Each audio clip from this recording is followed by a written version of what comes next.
Good day, friends, and welcome to more camouflage techniques. So in the previous videos, we've mostly assumed that you have access to good quality camouflage clothing. So for this video, I want to start out by assuming you don't have that. And we're just going to make a camouflage suit from our surroundings. Now this is a suit I learned how to make from a video series called The Art of Camouflage. And it used to be on YouTube. It's this really great several video series on making ghillie suits and other types of camouflage. And this type of suit is called a Yeti suit. And the Yeti suit looks something like this. And you just make it out of the plants that are around you. So before we build it, I'm going to talk about the pros and cons a little bit. The pros, of course, are that you make it from the vegetation in your immediate area. So it's obviously probably the most effective camouflage you can make in that sense that it's actual material from where you're trying to blend into. You don't need anything other than maybe a knife, and a little bit of twine or cordage or rope helps. Some of the disadvantages are it's a little bit timely to make. It takes a little bit of time. It's not super comfortable, and it's difficult to make it to where it really covers your whole body. This is more of a backpack style suit, so I would strap it onto my back, and then I could go squat down somewhere and I'd be hidden pretty well. But if I'm just walking around stalking, it's not as effective as a full suit that covers you from all angles. Another con is obviously it doesn't last forever, right? A good quality camo suit that's made out of synthetic material will last you years or decades depending on how well you take care of it, whereas this is good for about 2 or 3 days and then it starts to wilt pretty quickly. So with all that said, let's get into how to make the Yeti suit.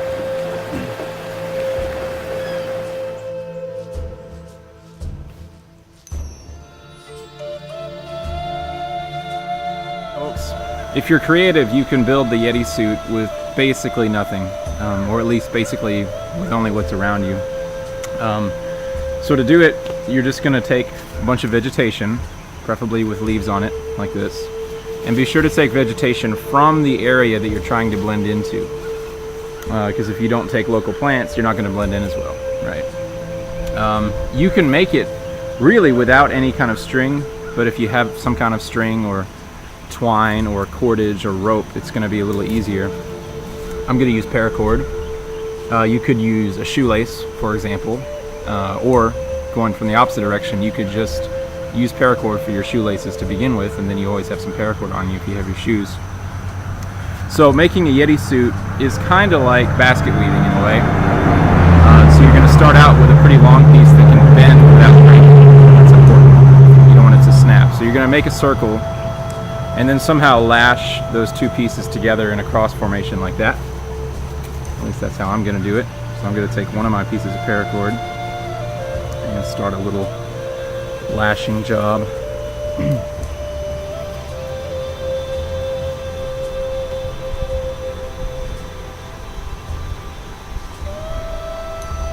Alright, so make sure your lash is pretty secure. And that's the hardest part right there. Everything else is kind of decorative and easy. So you're just going to take lots of pieces and start weaving them in. Now the first two are quite important. They have to be done a certain way to keep the frame solid. So find two pretty solid feeling pieces. This one feels pretty good. So I'm going to make a little room here. So I'm going to lay one of those pieces across one direction like this. And then I just have to take the other piece and lay it across the opposite way and tuck it inside both pieces, so there's a point of tension on both ends of this piece of clothing or whatever you want to call it, and that's going to help keep everything in place.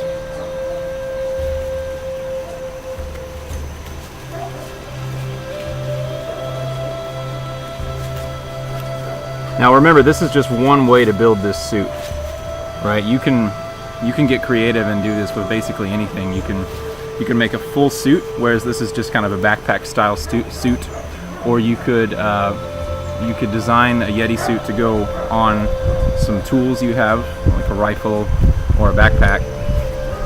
You could make hats out of it. You could do anything if you just think about it enough. This is just a nice foundation, because if you can build this, it opens up the opportunity to learn other types of Yeti suits. So this is a great place to start. So after you've got a few pieces on, you just start weaving all the other foliage under and over the branches that you've already put on there. And the more you do this, the more solid your suit is going to be, the better it's going to hold together. And that's good.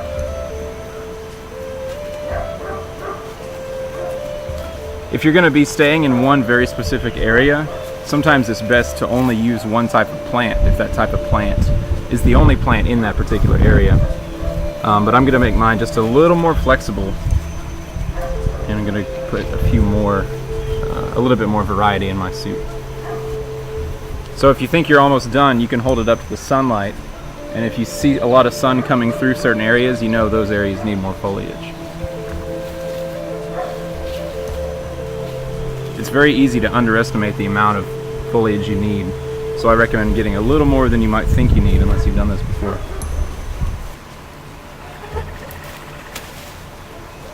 And you can augment this suit and make it more effective by combining it with different types of camouflage. So this is assuming you don't have good equipment, right?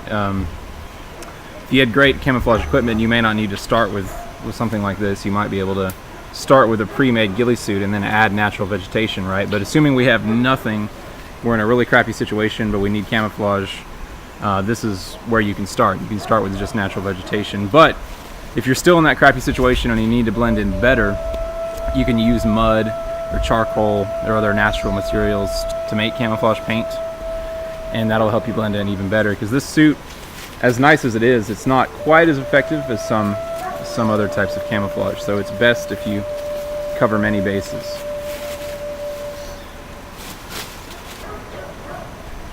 So that's a good place to stop for now.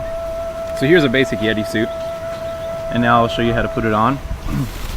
So if you still have some cordage, that's great. If you don't, you can just hold it in place if you have to, or find out some other way. Maybe you could use a belt, for example.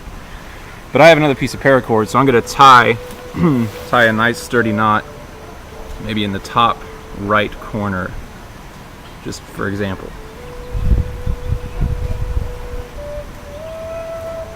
Then I'm going to sling it over my back and find a nice place that it likes to sit. I'll be right about there. You want a little bit above your head and a little bit below your waistline. And I'm just going to feed the paracord through the frame on the bottom, so it's kind of like a sling type strap going across my chest.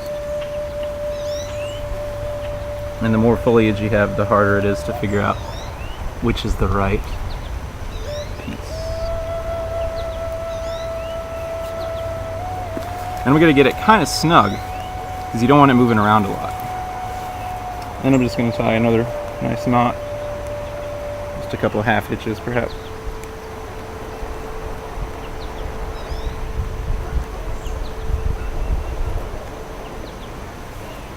And here's the Yeti suit. So we're done. So as you can see from the front, it's not quite as good as it is from the back. This is much better.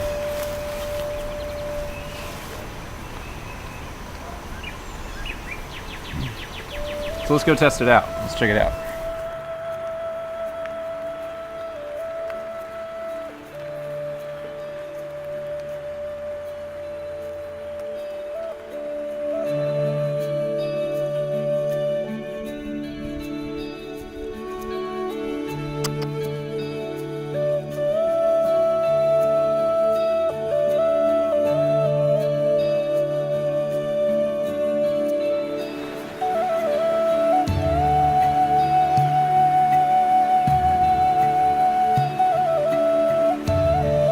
Alright, I want to talk about a camouflage technique covered in the book The Appalachian Ninja by my teacher Spencer Two Dogs. Little plug, this may be the best ninjutsu manual ever written. Just saying, there'll be a link down below if you want to buy it off Amazon or wherever. Anyway, so this is a technique that uses clothing that looks like you can't blend in, like this white shirt and blue pants. Aren't these blue pants obnoxious? Anyway, so here's how the technique works. I'm going to hide back here using what I have on, even though it can't blend in.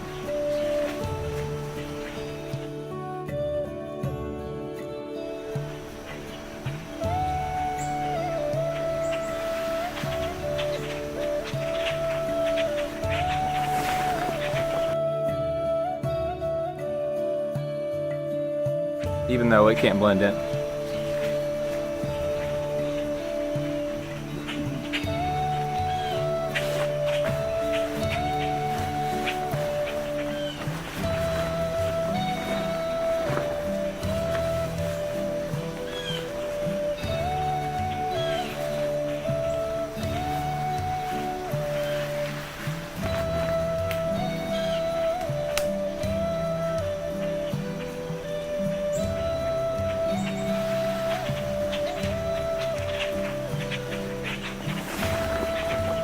So that's all it is. It's just hiding a poncho or other very thin camouflage material on your person and using the drastic contrast between bright colors and effective camouflage. So it's a combination of a couple techniques.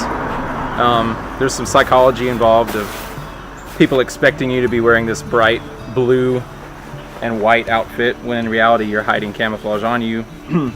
And there's also some technique involved in hiding it on your person without people being aware of it. So it's kind of using reverse psychology and deception to create an effective camouflage. So the thinner your camo, the better. But you just have to spread it out pretty widely over the inside of your clothing, or it could be in a backpack or whatever. But this is just how I did it. And you don't want any obvious bulges anywhere. It was better the first time. But that's kind of the idea right there. It's not super noticeable. And these are pretty snug clothes too, so if you had looser clothes it'd be a little more effective. But that's the technique.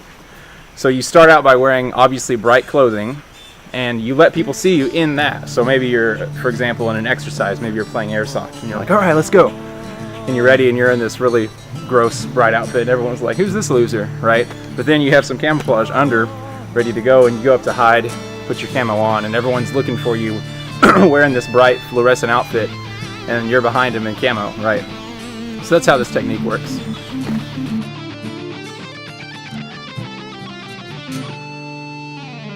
High atop the Blue Ridge Mountains, listen for the sound of the distant howling. So when you're traveling and you're trying not to be found, every little detail is important, right? And so this is just an example of that I've seen a lot of people overlook, especially kids and beginners. And it involves trees. So it pertains to any time you're hiding around trees.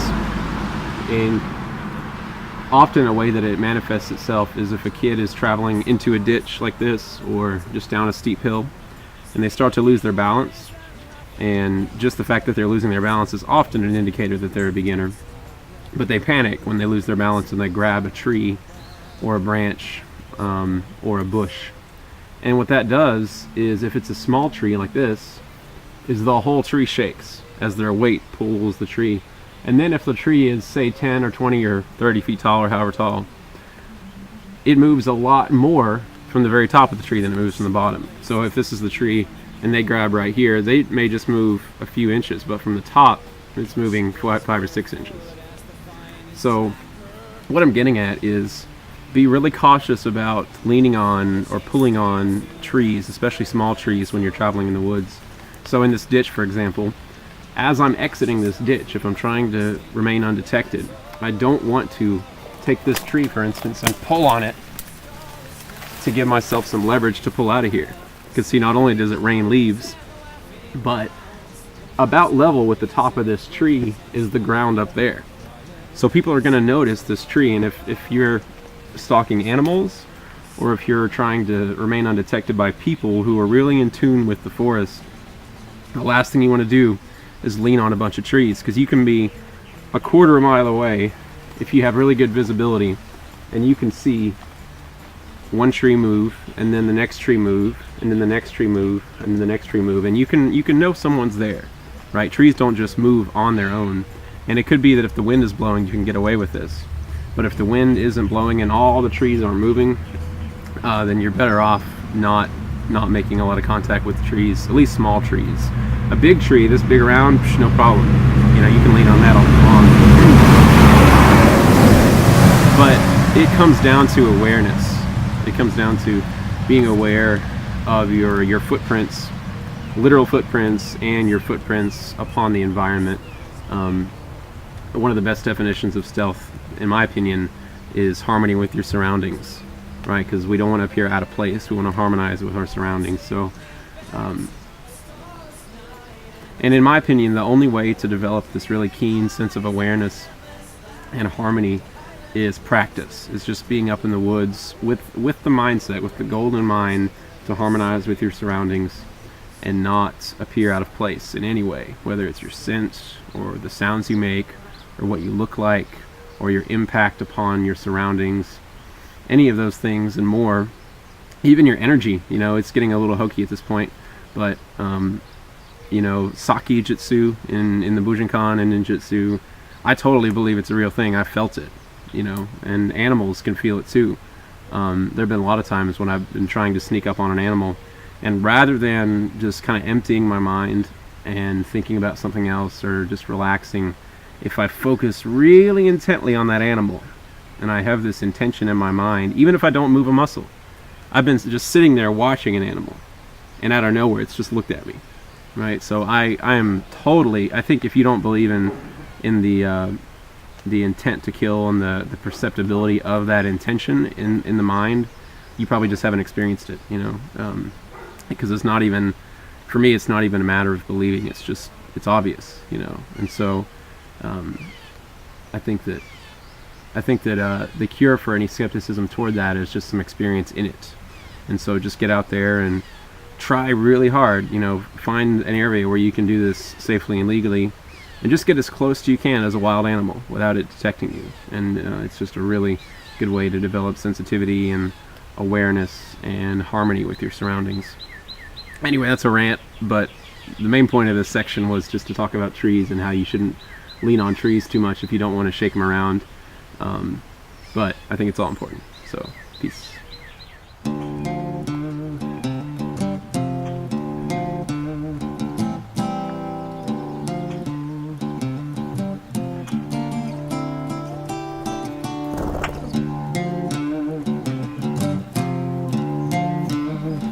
Alright, I want to cover different types of travel for stealth and for camouflage.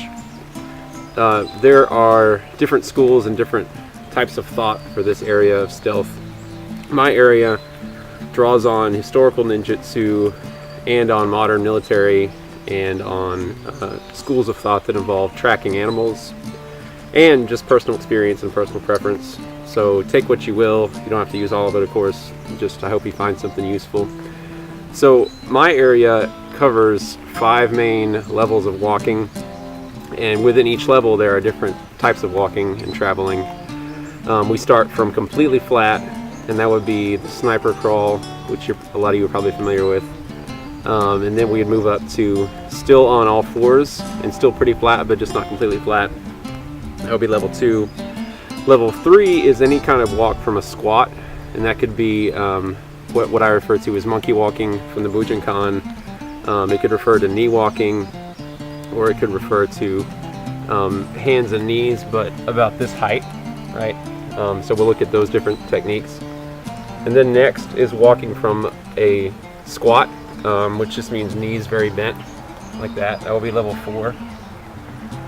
And then level 5 is hunched over, but you know, still standing up, so to speak. And I don't even, it does have its place, but I don't even include walking upright because it doesn't seem like there's a whole lot to be taught in that area. So anyway, let's get into it. So first up is the sniper crawl. This is extremely slow movement, but the flattest movement possible. So you want to lay completely flat with your toes pointing outward to keep your heels from sticking up. And just slightly move your hands and arms forward and flex your toes just enough so you can slide across the ground. This also has a pretty big trail because you're pressing down the grass or foliage so much as you move, but it's pretty quiet and it's extremely stealthy. Next is the army crawl. This is sacrificing some of the flatness for a little more speed. As you can see, it's very much a side-to-side hip movement. It's pretty well known. And then this is a traditional ninjutsu walking method, lizard walking. It's a little higher than army crawl, but it's super quick. And notice my knees don't touch the ground, nor do my elbows. Only my feet and my hands do. But you want to stay as flat as possible. Next is a little bonus, barrel roll. This is a lesser known type of ukemi in the Bujinkan. You sort of move your feet like a bicycle, move your legs like a bicycle, and it allows you to move side to side while staying pretty flat quickly. And then there's knee walking, another type of Bujinkan walk, traditional ninjutsu. So you're going to feel the ground with your hands before you put your feet or your knees there. And then you just move from toe to knee, like that. And then monkey walking. This is a pretty quick side-to-side movement from traditional ninjutsu. Pretty quiet, fairly low. It's kind of a squat type movement, but it's very fast. And there's a variation of it, which I'll show next, which is the one-hand variation, if you need to keep a hand free for whatever reason. And then the hand and knee crawl. This is just like, kind of like monkey walking, or lizard walking, rather, except for it's slower and more deliberate, but it's very quiet, is what's nice about this. Then the famous Yoko Aruki, the ninja cross step. This is so great, and what makes it so great is because you're walking sideways, you can watch in front of you and behind you as you walk. And if you have two people, if you have a teammate, you can walk back to back, and then you can cover all sides. And this is the evasion variation that I learned from the Robert Bussey video. Regardless of your opinions on Robert Bussey, that's a good technique. It's a ball-up technique. And then the foxtrot. This is a Native American stalking walk. And what's key in this walk is moving excruciatingly slowly. It's almost like you can't even see me move at all, which is why it's so good for stalking animals. And as you can see, it's basically upright, but it requires a lot of balance and a lot of leg strength. Hicho no Kamae from the Bujinkan, the posture where one foot is off the ground, tends to help with this kind of walk because it improves your balance a lot. Moving extremely slowly and totally silently is what's key for the foxtrot, and being able to freeze at any moment.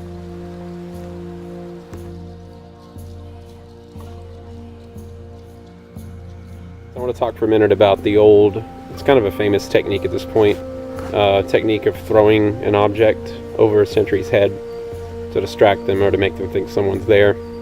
I just picked up this walnut and it made me think of that.